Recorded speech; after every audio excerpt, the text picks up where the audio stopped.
매주 월요일은요, 이분과 함께 글로벌 이슈, 시장에 대한 평가 이런 것들 내려보고 있습니다. 미국과 중국 기싸움 하는 것 말고도 미국 경기에 대한 우려감 크고요. 또 국제유가에 대한 이야기도 한번 살펴볼까 하는데 대체 세계 경제는 어디로 흘러가고 있는 것인지 이분과 함께 진단 내려볼게요. 고든자산관리 이호룡 대표와 함께 하겠습니다. 대표님 안녕하세요. 네, 안녕하세요. 예, 한 주간 잘 계셨죠? 예. 이슈간에 있어서 이것부터 좀 살펴주셨으면 좋겠어요. 네. 언론인 그 자말 카슈크지 살해 사건과 관련해서 미국과 사우디 간의 관계가 좀 껄끄럽지 않습니까? 네, 그런데 이 트럼프 대통령의 맞사위인 쿠슈너가 이 살해 사건의 배후로 주목받고 있는 이 사우디 왕세자와 친하다고 또 알려지고 있고요.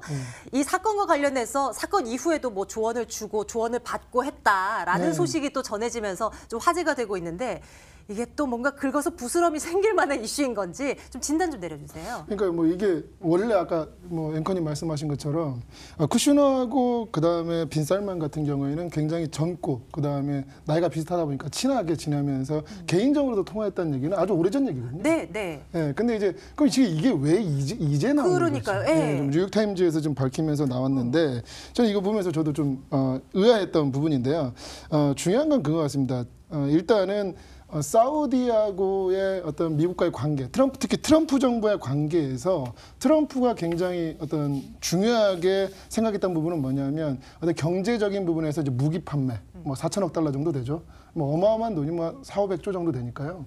뭐 어마어마한 돈인데 그 부분에 대해서 이룰 수 있다라는 부분. 그 다음에 크게 이제 미국을 봤을 때 중동 정책, 그러니까 사우디를 위시해서 중동을 컨트롤하는 역할들을 했었다라는 부분. 그 다음에 이제 유가와 관련돼서 유가가 높아지는 것에 대한 어떤 조절 능력, 그거를 사우디에 부여를 했거든요. 네. 그런 부분에서 봤을 때는 상당히 좀 중요한 역할이었기 때문에 트럼프는 자말 카슈크지 사건에 대해서 좀 덮어가려는 그런 모습들이 보였죠. 다만 그러면 지금까지 잘 덮어오다가 왜 이번이냐라는 생각을 좀 해볼 때 지금 미국 내부에서 나오는 트럼프 이슈 중에 가장 재밌는 이슈가 뭐냐면 트럼프 러시아 커넥션입니다. 예, 그리고 성추문 사건이 다시 이제 또 나오고 있습니다. 뭐 마이클 코언이라고 그 트럼프 전 변호사 있지 않습니까? 뭐 진술을 정말 잘해줘가지고 뭐 불구속 기소해야 된다, 뭐 이런 얘기까지 나오면서 밀러 특검이 상당히 좋아하는 인물로 좀 됐고요, 벌써. 또 한 가지 좀 마이클 플린이라고 저 국가안보보좌관인데 이분이 이제 어떻게 보면 러시아 커넥션 몸통이거든요. 그러니까 이분도 지금 결국은 뭐냐면 밀러 특검에서 상당히 좋아하는 인물이 됐습니다. 거기다가 FBI 전국장이죠. 뭐 트럼프가 굉장히 싫어했지만 어쩔 수 없이 마지막에 어쩔 수 없이 잘라낸 사람인데 이 사람도 의회에서 비공개 증언했습니다. 그러니까 이렇게 되면서 굉장히 트럼프의 입지가 좁아지고 있고요. 민주당에서 무슨 얘기까지 나오냐면 탄핵해야 된다. 근데 공화당에서는 그래도 방어를 한다고 좀 방어를 했지만 방어를 해줄 수 있는 어떤 강력한 힘이 필요한데 한두 명 정도 얘기하는 것 같습니다. 방어를. 네, 네. 네. 그러니까 결국은 뭐냐면 이런 현상이 일어나는 걸 내부에서 봐야 되는 이유는 뭐냐면 트럼프의 지지율은 결국 증시였거든요.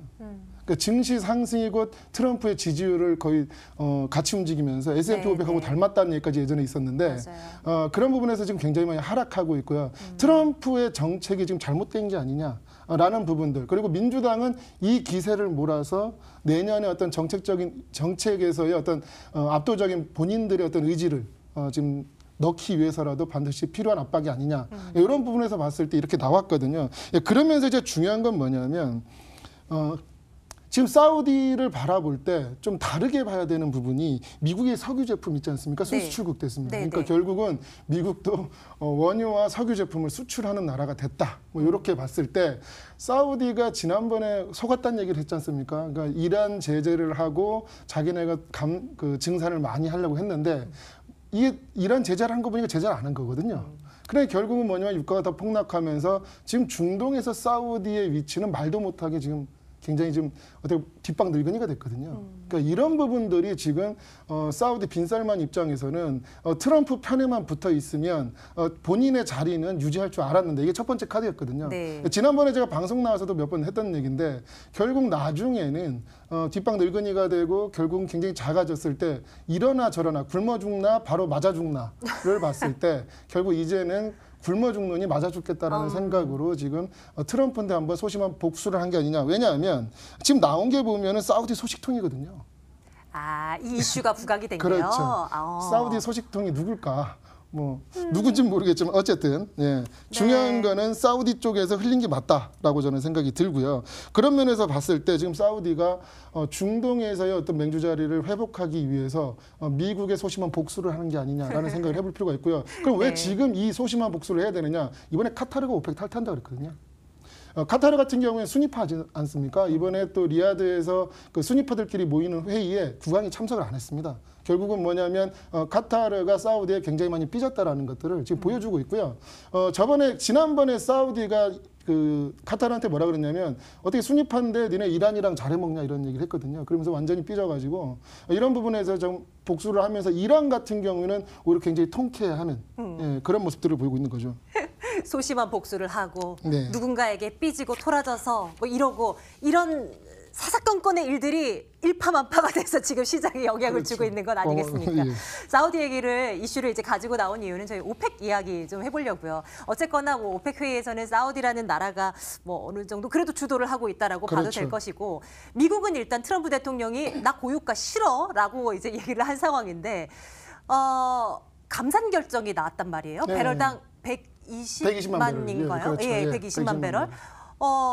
의회 결정이 또 나왔고 그러면서 앞으로 어떤 영향을 주게 될 것인가 좀 궁금해요. 일단 이제 오펙에서 발표한 130만 배럴 해야 된다. 근데 뭐 트럼프가 또 트위터에서 굉장히 압박하지 않습니까? 그래서 시장은 어떻게 예상했냐면 한 80만 배럴 정도 하고 그냥 뭐 형식적으로 우리 감산한다 정도로 끝날 거다. 그러니 유가 상승 기대하지 마라. 오히려 40달러대 떨어질 수 있다라고 했지만 앞에서 말씀드린 이런 배경들 그리고 아까 말씀하신 앵커님 말씀하신 것처럼 사우디가 그 중동에서 맹주 역할을 해야 되는데 그 역할을 못하게 되는 게 아니냐. 그러면 그렇게 된다면 오히려 더 큰 빈쌀만의 자리가 위협받는 이런 상황. 그리고 내부적으로 지금 벌써 굉장히 그 힘든 상황까지 왔거든요. 재정이. 예, 그 재정이 힘든 상황이 오면서 외환보유고 지금 제가 오늘 차트를 안 갖고 왔는데 사우디아라비아의 외환보유고가 최근에 굉장히 폭락을 합니다. 예, 그런 부분들이 결국은 앞으로 그 달러 거래가 많아지지 않으면 오히려 재정 상태가 상당히 안 좋아지는 이런 모습들도 같이 보였기 때문에 이렇게 강하게 그래도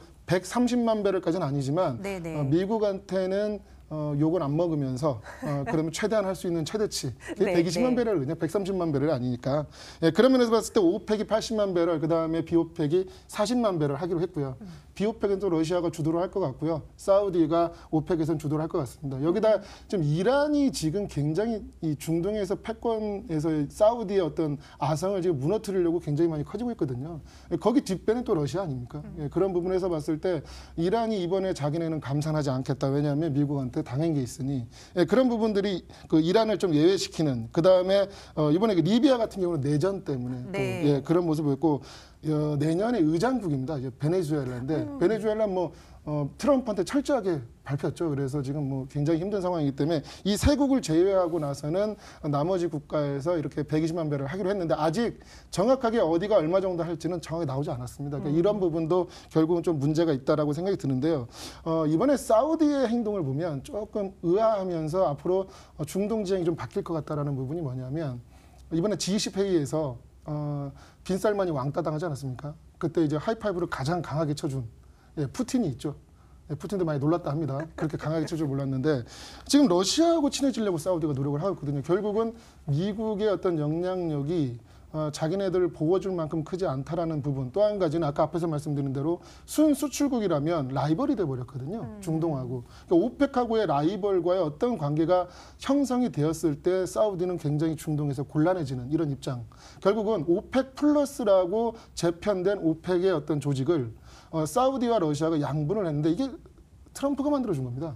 근데 이제 결국은 러시아도 지금 굉장히 경제 제재 때문에 힘든 상황에서 이번에 그 우크라이나 사태 아시죠? 그 배 조그만한 선박 하나 군용 선박인데 납포해가지고 그것 때문에 우크라이나가 막 울고불고 난리 났습니다. 우리 때릴라 그런다. 그래서 막 지금 뭐 장난 아닌데 지금 유럽에서도 지금 러시아 보고 그러지 말라고 막 그랬는데요. 이런 부분들이 미국한테는 굉장히 압박거리로 되고 있거든요. 사우디와 러시아를 같이 압박하는 모습들이 좀 안 좋다. 그런 면에서 봤을 때 러시아하고 사우디가 친해지고 이란과 사우디는 아주 적국인데도 불구하고 우월 동조를 해야 되는 이런 상황이 왔을 때 오펙이 굉장히 강해지면서 문제는 뭐냐면 얘네들이 앞으로 오펙이 지금까지는 와야 되는 모습이었지만 앞으로는 협력을 강화할 수밖에 없는 상황을 만들어주는 게 아니냐 이런 부분들이 굉장히 중요할 것 같고요.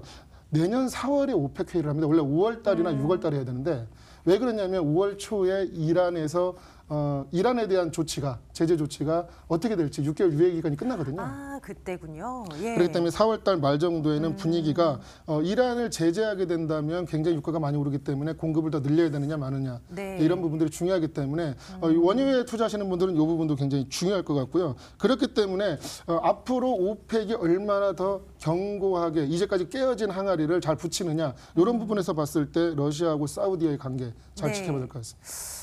또 이제 더불어서 차기 이제 오펙 의장국으로 될 베네수엘라 쪽도 이제 반미 성향이 짙은 인물이 이제 의장으로 자리를 하기 때문에 이에 대한 영향도 함께 챙겨봐야죠. 그러하게 된다면 이번 감산 결정도 그렇고 감산 결정 나오면서 국제 유가가 또 이렇게 살짝 또 고개를 듭니다.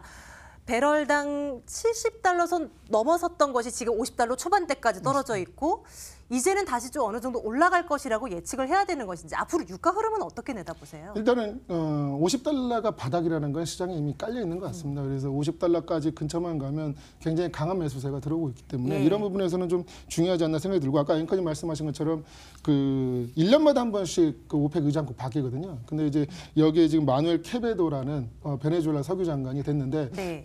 이 양반이 좀 신기한 게 뭐냐면 군인이 소장 출신입니다.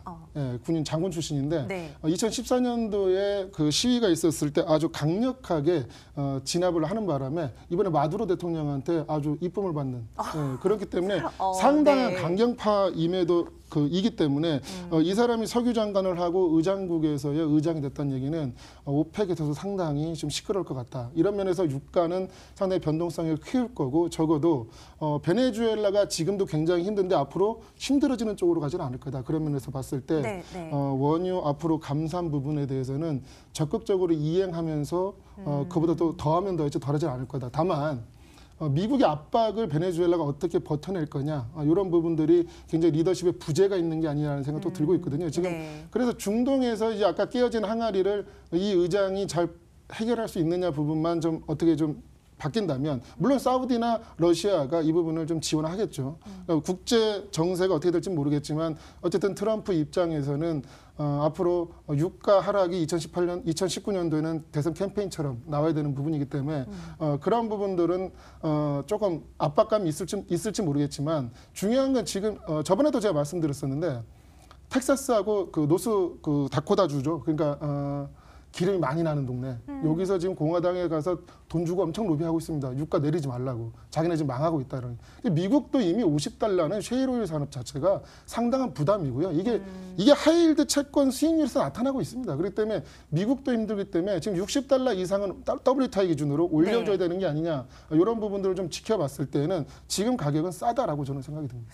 앞으로의 유가 변동성도 한번 눈여겨보도록 하죠. 아마 이 대표님께서 잘 흐름 체크를 해주실 거라 믿습니다. 매주 월요일마다 함께하고 있고요. 고든자산관리 이호룡 대표와 함께 오늘 짚어봤네요. 대표님 고맙습니다. 네, 감사합니다.